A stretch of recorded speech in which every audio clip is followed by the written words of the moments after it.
Nancy, welcome to the show. Thank you for having me. You guys are always saying thank you for having me, but I wouldn't be anything without my guests here. I would be kind of boring speaking alone. So thank you for being here again, Nancy. It's a real pleasure to have you. I was scrolling down our past messages on Instagram, and I could tell earlier that I tried to get you on the show very early. It was in 2020. You were super busy, but super nice to answer me straight away. And then time and life happens. So it's here. We're here. We make time. Yes. So why don't you introduce yourself, please, and tell us who you are and Fête in France, your business, what it's all about. Wonderful. My name is Nancy LaTart, and I am the owner and primary planner of Fête in France, which is a wedding planning agency based here in Paris that specializes in multi-day wedding celebrations for an international clientele. The majority of my clients are American couples who live in major American cities: New York, Washington D.C., Boston, Los Angeles, San Francisco, as well as Texas and Chicago and other major cities. And I've been doing this for more than 15 years now. It's been quite an adventure, and it's been really fascinating to see the industry grow and develop and change over the years. But it's something that I've now done for the longest period of time in my career, and I never would have expected it, but it's been really a very happy accident of getting into this business. So where are you from exactly in the U.S.? I grew up in the Midwest, outside of Chicago. And so that's really where I spent the majority of my childhood. And I also went to undergraduate university in University of Illinois, which is a big state university in Illinois.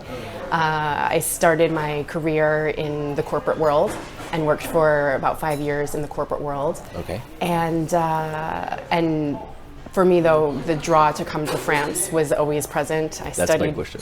That's my next question. Yeah. It's not an interview, obviously. Yeah.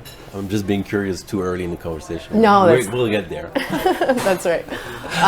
But for me, coming back to France and getting to France and getting set up here was definitely a driving theme in my young career. Okay. And it took a few steps to get here, but I've been here now for nearly 20 years. Wow. And you're bilingual. You speak French fluently. Yes, I speak French fluently. It's something that I had as a very big goal for myself. I studied French from the age of 11, 12 years old. Wow. And I had an aunt who was a French teacher, and I think she was the one who initially planted the seed. And so French just was always my thing. I took classes and studied it throughout high school and in college. And when I knew that I was going to university and they had an exchange program, I went straight away to the study abroad office even before my freshman year to say, I want to study abroad. What do I need to do? And the woman there said, well, come back and see me in about a year and a half. And in the meantime, study hard, do well in your classes, and then we'll talk. So coming to Paris during my university studies was really a decisive moment in my life, and I spent a year in Paris and just had the best time and was truly happy and knew that it was going to be the place that I returned to. I just had to figure out how to get here. Sure. The opposite happened for me because I'm born and raised here in Paris, and then I moved abroad. I lived in Los Angeles for a time, and it's funny how you describe your image of France earlier. Your eyes are full of dreams when you were talking about it.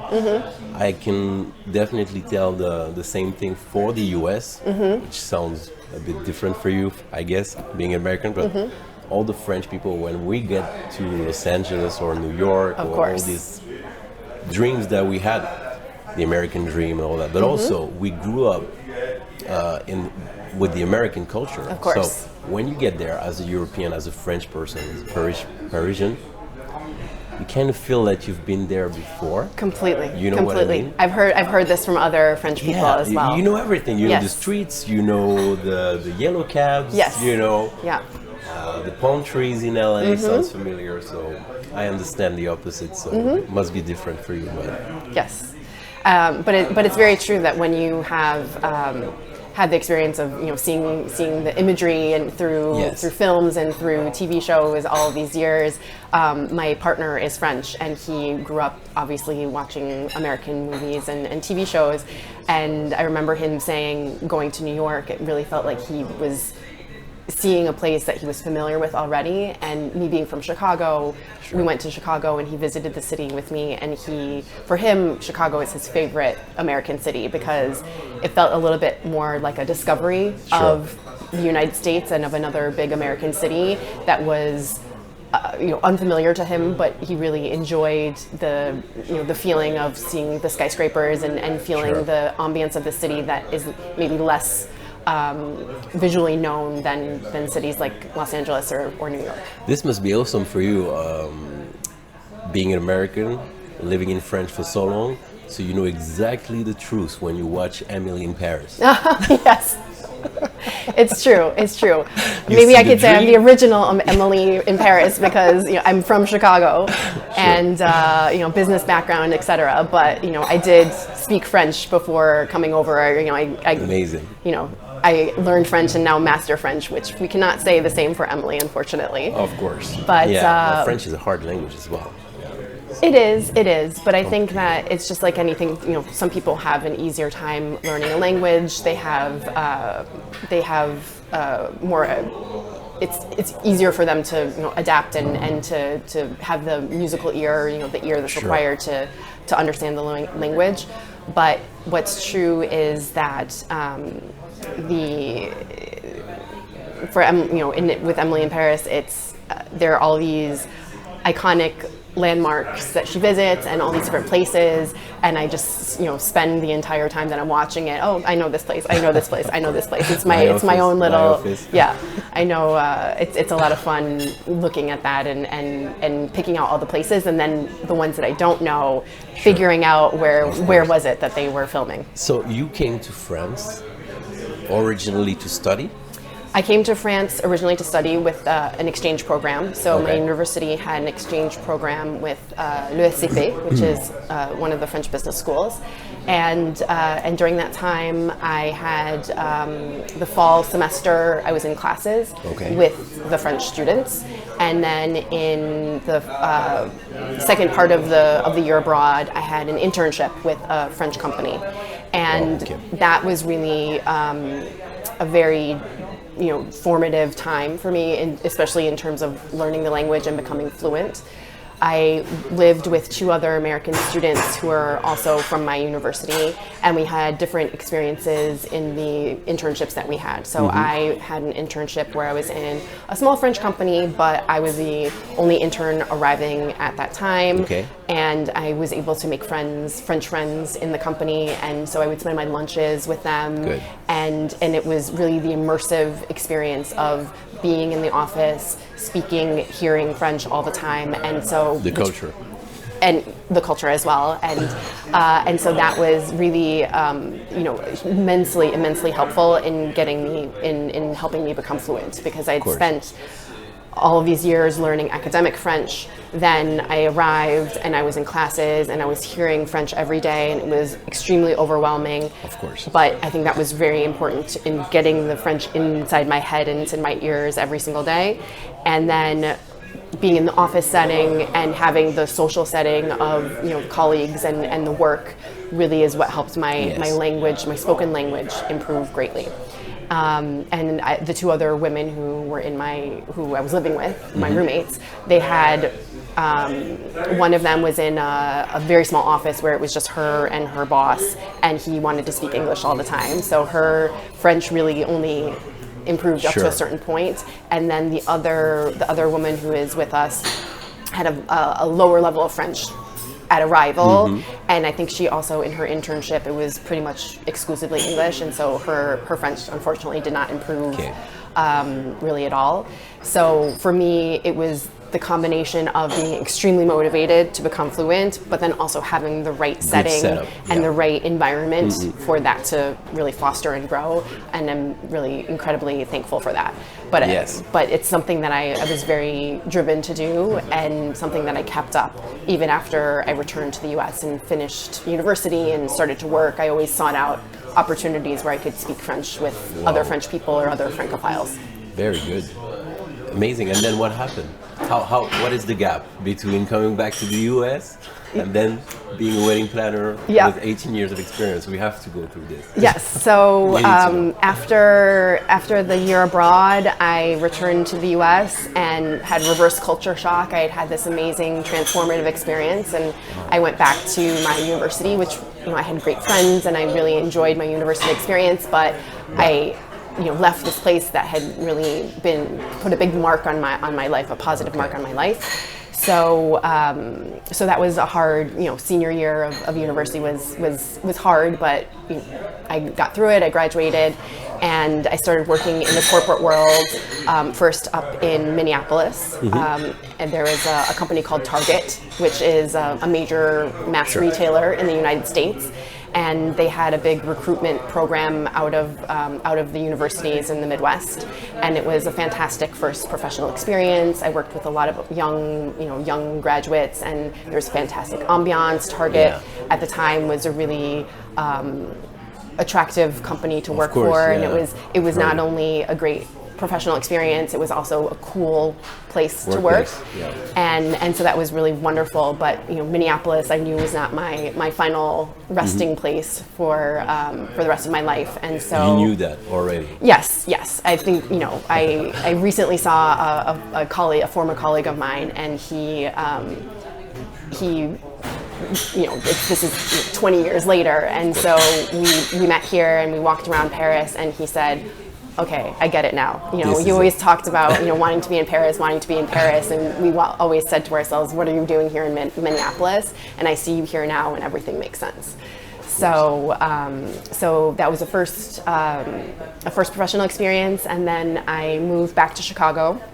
In after that first professional experience to have a second professional experience at a company called Walgreens, which is another major retail chain in the U.S. and their headquarters are outside of Chicago.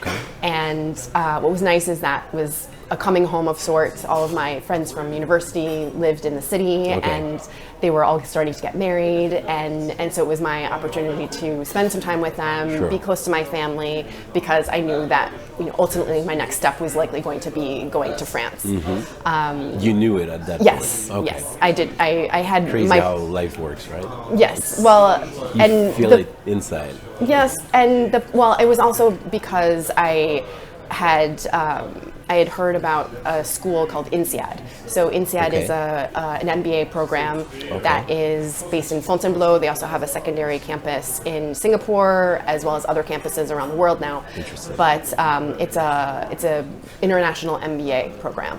And a friend of mine, one of my best childhood friends, had been working in a recruitment agency in London, and she was seeing all these CVs with this school called INSEAD on it. And it's not a school that has a great name recognition, but it is a very well-ranked and well-respected business school. And she mentioned it to me and said, you should really take a look at this school. I think it would be really interesting for you. Smart. And so I looked at it and I said, great, that's what I'll do. So, of course, the route to pursuing an MBA, has several steps. You have to take the GMAT, which is the a sort of entrance exam. You have to prepare an application, and it's a selective school. Yes. But fortunately, my hard work and diligence paid off, and I was admitted to INSEAD, and that was my ticket back to coming to France. So pursuing the MBA and doing that program was for me, obviously, an important step in my career and an idea of consolidating my business knowledge, but also I knew it was a ticket back to France. What year was this? This was in 2005. 2005, okay. Yes. So I can see the steps going to today. And then? And then a year at INSEAD, which was incredible. I met some really amazing people, really smart people from all over the world. And it was a very invigorating and stimulating environment. It was intense in all the different dimensions because it's a quite concentrated program in terms of time. Most American MBAs, for example, are 2 academic years. Yes. And INSEAD is 10 months. So so I started in September and I graduated the following June, July. Wow. And but it was great because it means that you're out of the job market for less time. Very quick. And so so that was, I thought, a real advantage. And I knew that it was going to help me develop a network to be able to find a job in France, which was my objective. Okay. So I can tell. So doing the MBA was really a key a key step in getting myself set up and and moved over here. And it's funny because this was 2005. Obviously, the internet existed. There were websites like Monster.com that existed to help you with a job search, but the way of finding work has changed to such a huge extent now. I've been talking with other people who are either remote workers or have been able to move over with because they're travel planners or they're content creators or all these types of work that didn't really exist back in the day. Of course. And so for me, it made sense, and it was definitely an entry point to be able to do this MBA and to be on site and to have the right network to be able to find the level of work and the type of work I wanted to find after graduating. So that first step after the MBA was a strategy consulting firm, a small French firm that is based in Paris near the Arc de Triomphe. Okay. And it was a nice start. Yes, it was a great, it was a great first start. I, was able to get me set up in a very comfortable way in Paris, and it was, a great learning experience. Ultimately, not the right fit and not totally my cup of tea, but it's hard to say that I regret that experience because, it was a great first experience after the MBA. It was, really interesting and varied work, but it was, sometimes it's just not the right fit, and that's all right. So after that first experience, I was relaunching my job search and trying to build some momentum around what I was going to do next. And this is, unfortunately, in 2008. And in 2008, in the fall, when I should have been, gaining some traction and sort of hitting a stride of recruitment, soon after the rentrée of 2008, is when Lehman Brothers imploded, and the credit crisis and the housing bubble collapsed, and the world economic outlook was quite dire, and that really had a huge influence on recruitment and hiring, and everything just froze. Right. So during this time, I had become friends with my former business partner, who is the founder and the creator of Fête in France. Okay. And so she was the one who had created the agency and had and sort of gotten the first season underway. And in 2000, so that was in 2006, 2007 being the first wedding season, and in 2008, I had some free time, and we had become friends and would chat about the business, and I would give her some, my 2 cents of consulting advice. And so I started helping her on some of the events in the fall of 2008. Okay, so this is where. And so that is the entry point into the world of wedding planning. Got it. So, so she had started this this entrepreneurial venture. Her husband was in my class at INSEAD, and that was originally how we had met. He's French, she's American, also speaks fluent French, and so it was an easy, she was an easy friend to make. Of course. Being, I came to Paris, she came to Paris, we didn't really know very many people, and so, we would get together and have nice dinners and go to museum expos and discuss, our lives and what was going on. And so I helped her on a couple of events in the fall of 2008. And it went well, and I thought it was that was fun, and didn't really give it much more thought than that. Because I was still very focused on, my continuing my corporate career and, making my way in a big company. And even though INSEAD is a school that has a very strong entrepreneurial fiber to it and entrepreneurial spirit, it wasn't something that I necessarily, it wasn't one of the reasons that I chose that school. Okay. In specific, but it's true that there are lots of great entrepreneurs that have come from the school, and there are lots of people who go on to become entrepreneurs after graduation or at some point in their career. So we get to beginning of 2009, and it's crickets and tumbleweeds. Nothing is happening on the recruitment and the recruitment side of things, and I was looking at a year of not really finding a job, and it was at that point that Anne asked if I wanted to consider joining her and what we could make of the company, and I really had to mull it over, and it was something that I didn't immediately say yes to because. You look like the kind of person who would say yes directly, so explain me why you didn't do it. I think that it was because I had never imagined myself as an entrepreneur. Kind of imposter syndrome, or just something that you didn't want to do? It was more of I thought I knew what my path was supposed to be. Okay. I thought I knew what the steps were going to be in the career that I had mapped out for myself. And I think that it was also maybe giving myself permission to do something different and kind of go off, on the traditional path. Off the traditional path. And I think that was there was a little bit of a recalibration of can I do this? Am I allowed to do this? Do I want to do this? And so when I started to mull it over and kind of dissect these different things, I realized that one, there was relatively little downside to saying yes to this, because I knew that the job market was not great, that it was unlikely that I was going to find something in the immediate term, and it was helpful to have a project that could fill my time and that I could contribute to, and I could say that I did something qualitative with the time that I had. Absolutely. So I agree a lot with this American spirit. As you know, being in France, it's not the same, French entrepreneur thing. So I like this vibe. Yes. So I think that it was. So once I kind of mulled that over and could turn things around and look at it from different angles, I said, okay, I can. I'm going to allow myself to do this. I can do this, and this is something, let's try it.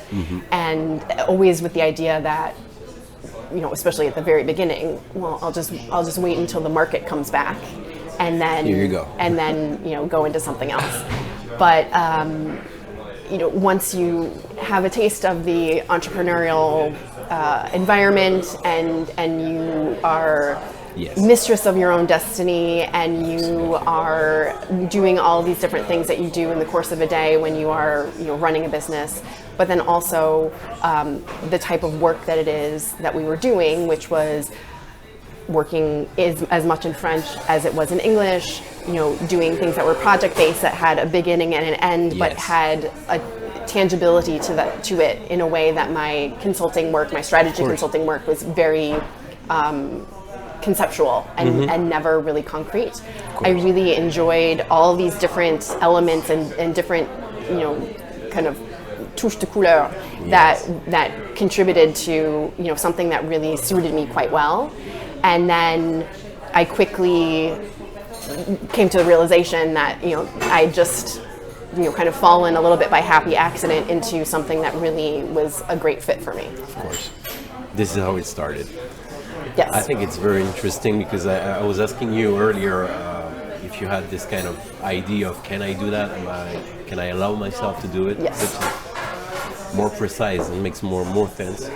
I had this. I came up by coincidence in the wedding world. I was telling you earlier that I had a hospitality and restaurant background. Okay. And I stumbled upon weddings because of the coincidence. I was working in a place, and we were catering for big weddings, destination Americans.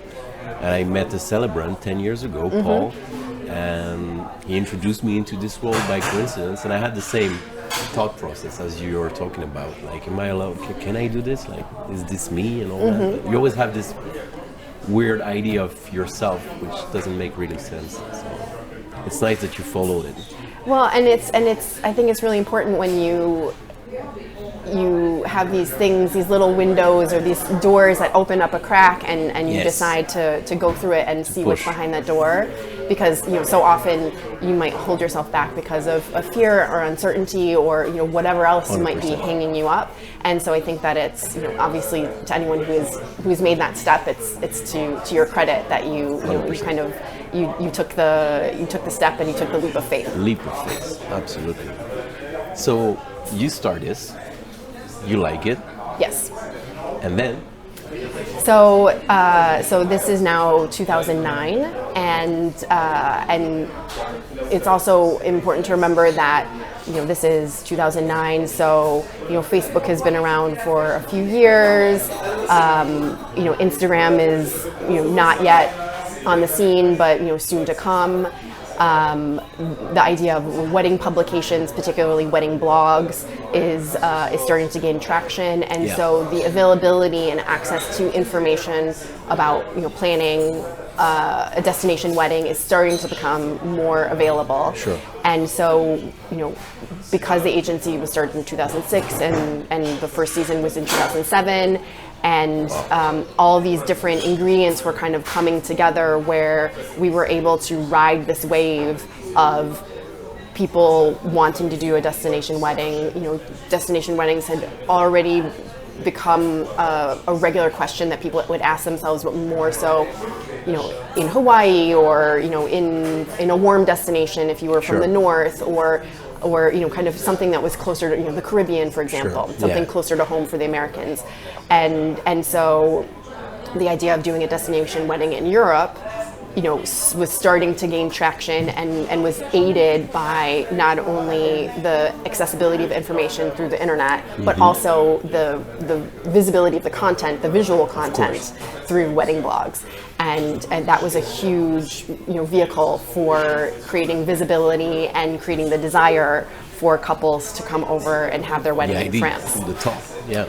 And so we got our start with a lot of elopements and small weddings, and we really took things step by step. So we built the business and had really a huge amount of initial experience in small, intimate weddings. Sure. And I think that's really what was a huge help to us doing the job better once we got to do bigger weddings, is because you already had a base of experience and a base of knowledge, because doing this type of work, so much of the expertise comes in having a base and a foundation of experience, and being able to anticipate as much as possible. And what helps in anticipation of problems that could come up is having done a lot of things, and having a lot of data points in the past. So I often talk about enhancing our internal algorithm. Yes. And so with each wedding, we enhance our internal algorithm of how to do better and how to continue to raise the bar and serve our clients better. And I think that by having that that big base of experience of these small and intimate weddings was a huge help in that. I've been hearing a lot of American clients, American vendors working in France, struggling to understand really our culture, which is great. Can be problematic sometimes. Yes. Especially when you want to have answers right now from, for example, venue owners. How do you deal with that? So I have a unique perspective, having lived here for close to 20 years now, and also having, the American original formatting, if you will. And so I really view myself as someone who's able to bridge the cultural gap and the language gap, between the two sides. So oftentimes we're dealing with time difference, but there's also, you know, a certain sense of time and a sense of response times that is very different here than it is. You're saying it very nicely. Well, I've been known to be sometimes overly diplomatic, but oftentimes the role that I'm serving is as much a, you know, cultural ambassador, you know, in one sense as it is in the other sense. And it's managing expectations and, you know, knowing when to, you know, put pressure, you know, on the vendor side to move things along, and also when to, you know, try and calm nerves and reassure that everything is going to get done as it will, you know, as it needs to get done when it comes to the clients. And they're anxious because they want to throw a wonderful party. They want to, you know, be sure that everything is perfect as it possibly can be. But I think that so much of the work that I do and the way that I choose to approach this you know, this role that I play in the project is that, you know, a wedding is a human experience. And, you know, we will do everything possible to, you know, make it go as well as it possibly can. But, you know, there are things that come up, and, you know, we try and mitigate them to the best of our ability. But your enjoyment is not dictated 100% by, you know, if it goes perfectly or does it not go perfectly. It's what your mindset is. This is hard work. It is not easy, but I am very fortunate to have, you know, a majority of clients who are able to, you know, get on board and get on board, you know, online with that idea, and it makes all the difference. Well, it looks like you're very confident about your experience and what you do, and it's backed by your background and everything.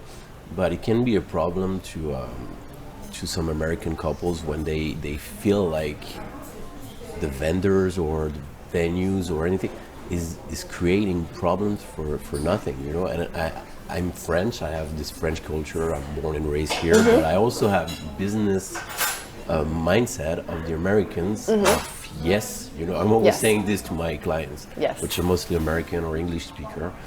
I said, if I may give you just a small tip for your wedding organization and planning, you have to deal with people who are yes people, not creating some kind of issue for nothing.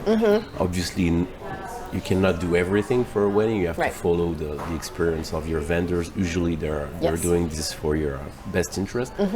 But the mindset, the idea, you know, it is very important to deal with yes people. I'm kind of obsessed with this.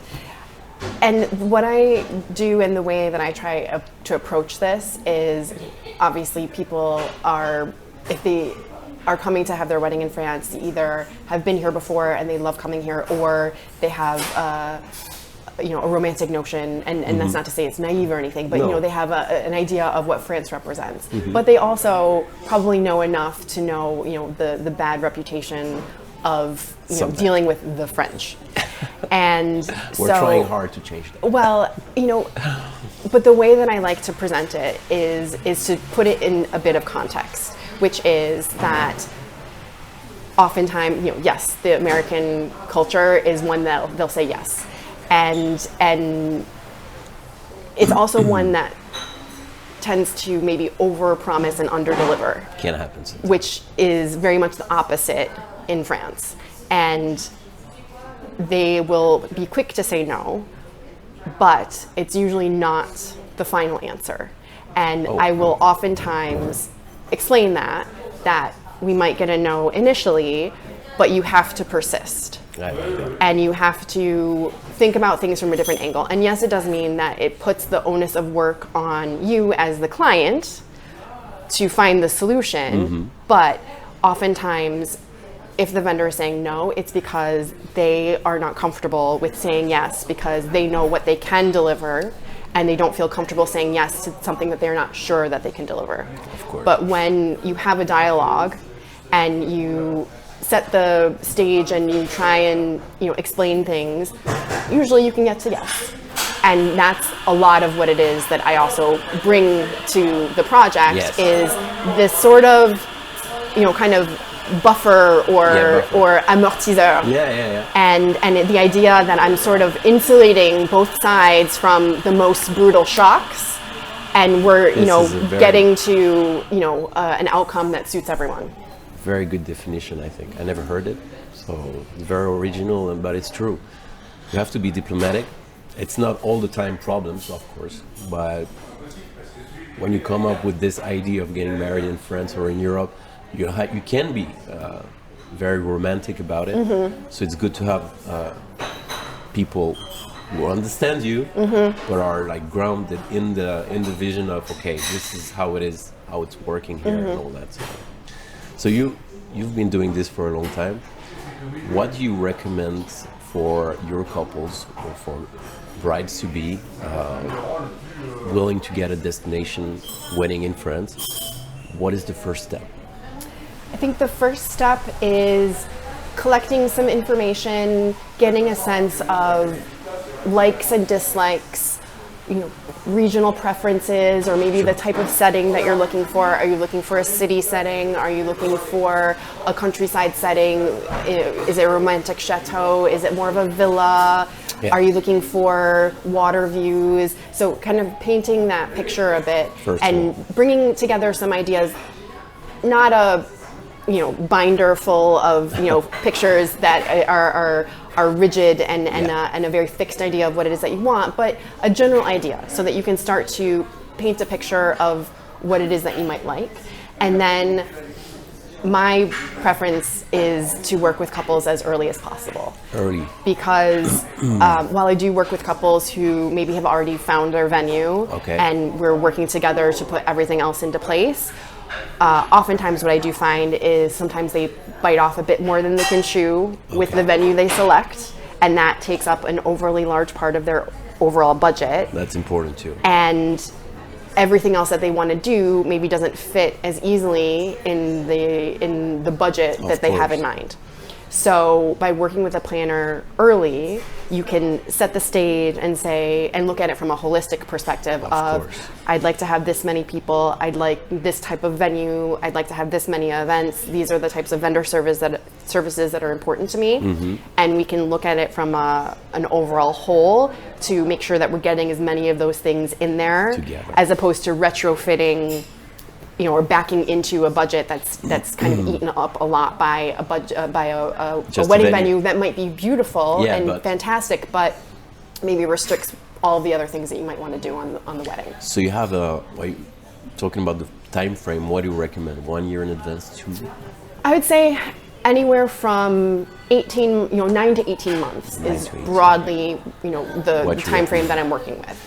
And regarding the budget, do you have a special? I guess you have. If you're talking about the algorithm, you probably have this schedule in your head of exactly what percentage of the budget you're going to allocate to all the vendors, all the services, venues. You already got that in your.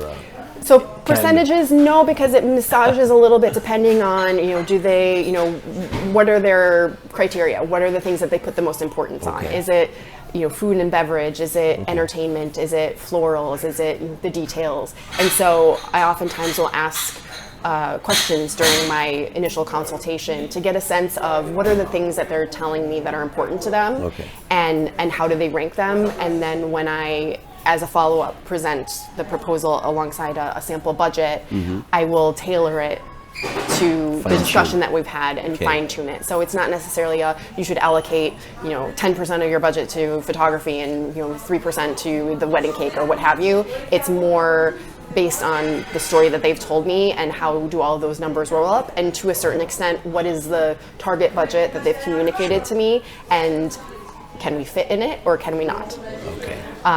But every wedding is slightly different. Every couple is unique, and while I can leverage a lot of the institutional knowledge that I have, I do like to have these conversations with my couples and present them with a budget guideline that helps them be informed of this is how I view how a wedding budget comes together, and it's always presented as a floor as opposed to a ceiling, but even if we were to stay within this budget, they would have a lovely wedding that would be representative of what they see on the website or on social media. But I think that it's an industry that's maybe notoriously opaque in terms of what pricing is. Of course. And so much of the initial conversations that I have with couples is them just not knowing anything, and it's a big discovery for them. So I think that part of what I do, whether and the majority of the people who contact me and majority of people who I have conversations with, it doesn't come through as a project, and that's a little bit by design because it's very much a question of fit and calibration. That's important. But I'm also not looking to do hundreds of events per year. So I'm looking for a tailored number of events per year. But at least I'm providing them with something of value that they can then use as something to inform them as they continue their search, or they decide this is maybe not the right step for me.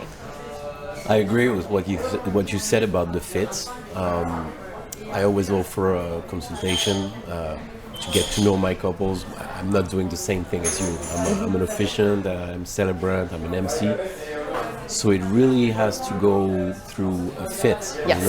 I'm always ending up my calls saying, if I'm dealing with the couple, I'm saying, you already know if I am the right person to do that, because this is only what you need. You need to hear my voice and get to know me. So I like his vibe or I don't like it. And those answers are good. Yes. It's gonna advance and make you move forward to your day. Because exactly. I also always say that despite being the voice of your event or for a planner to be behind the scenes, this is their day, not ours. Yes. So we just help them. So I think the vibe thing that you're talking about, I agree a lot. So you do all this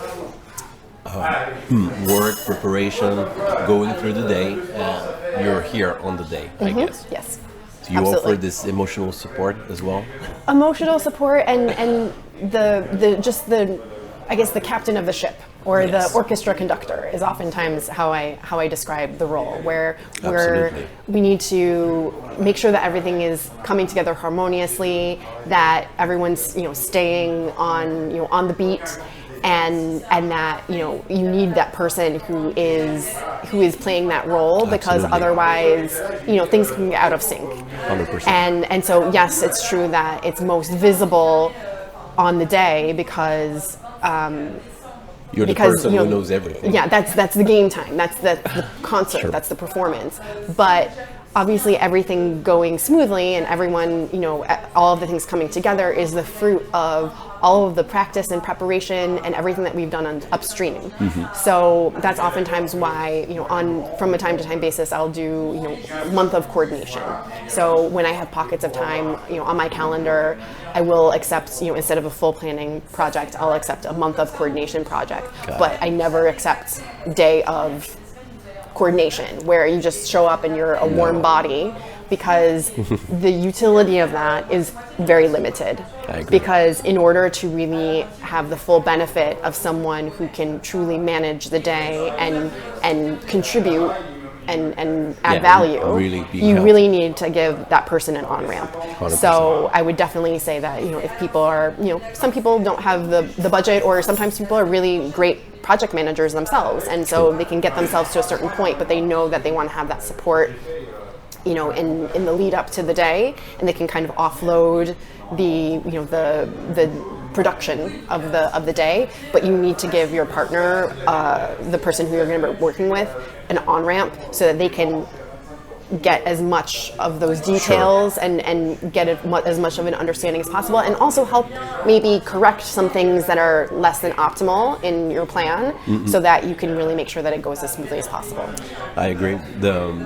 The best planners that I've been working with were very transparent and sharing 200% of the information, not keeping anything for themselves, which can show a lack of confidence sometimes with the youngest one, which is normal. But this is the best way to avoid it, is to share everything with all the vendors, because the most they know, the better it's going to go. Yes. So yeah.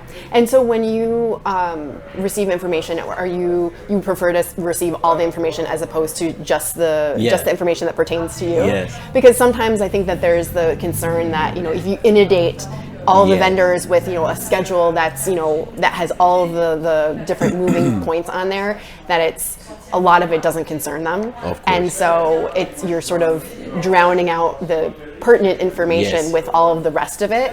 So it's interesting to know that you prefer to see everything. I don't see a conspiracy in in everything, of course, but I feel like, me personally, I gather all the information better if I can see that it's part of everything. Yes. This is just me. Mm-hmm. But yeah, I like to have a detailed timeline. Remember, I'm coming from hospitality industry and events. Fair. So I like to know where I am entering the stage and where I'm not. I'm more into who's ceremony. Coming before you, who's coming after you. I'm always coming to the venues at least 1 hour prior to the ceremony start, just to know all the vendors and just to see the vibes. I've been communicating with everyone before, but sometimes I meet them for the first time. Sometimes I meet a lot of friends.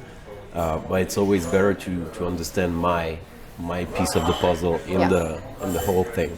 So. But I think that that's a fair point, that so much of what everyone brings to the industry, because a lot of the wedding industry is made up of people who have had previous lives in something else, and I think that that's a lot of people who are in this business bring that to what they do now, and so I think it's a fair point to say that if you were already in hospitality and you had this sense of what is the sequencing, what's happening before, what's happening after, that obviously that informs the way that you approach your work. Just like you, strategic consulting, I guess that it's coming from your brain is wired in a way that makes it all easy when you see it from the outside. But it's a lot of organization and planning. So. Yes.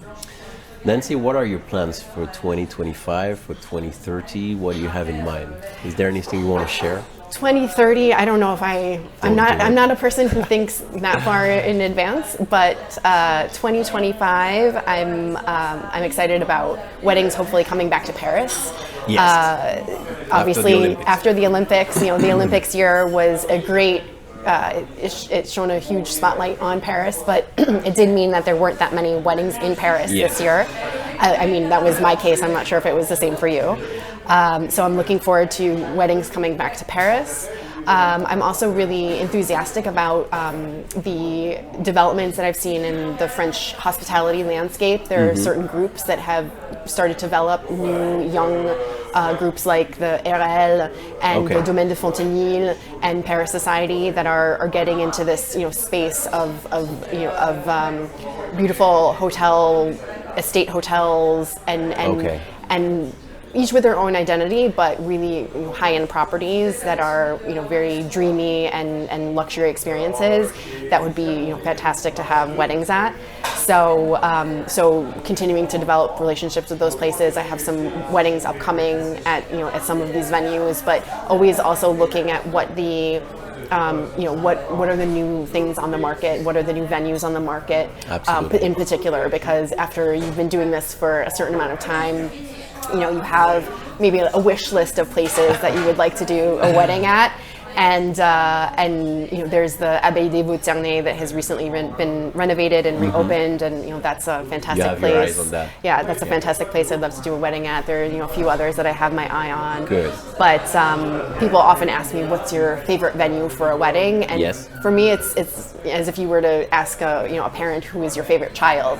There's so many wonderful venues in France, and I've always served all of France. So as much in Paris as the Paris region, and then all of the regions around, from Brittany to the Alps down to Provence and the Côte d'Azur. So really all of France, and there's so many wonderful venues that I take the lead from my clients of what is it that they're looking for, and I love the search and the investigation that goes into finding the right venue for them.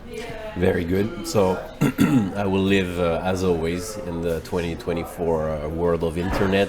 I will leave all the links of your website. They're down here. In the comment section. I will also share your portfolio, which is amazing. I was really amazed about all the venues and the pictures and the villas and the vibe. Really, that's what made me contact you back in the 2020. So thank you again for taking the time to meet me. Thank you. And I'm looking forward to see your 2025 season and 2030. Yes. Do you want to say a few last words to the audience? No, well, thank you for the invitation. Thank you for giving the platform to have these types of exchanges and discussions, and wedding planning, especially, wedding planners, they tend to be very small companies, and we're often in very small offices, and so Sure. It's nice to get out and Get have out these of the types of office. conversations every once in a while. Really happy once again. Thank you for being part of the show, and I'll see you in France somewhere. Yes, I'm sure. with Thank pleasure. you again.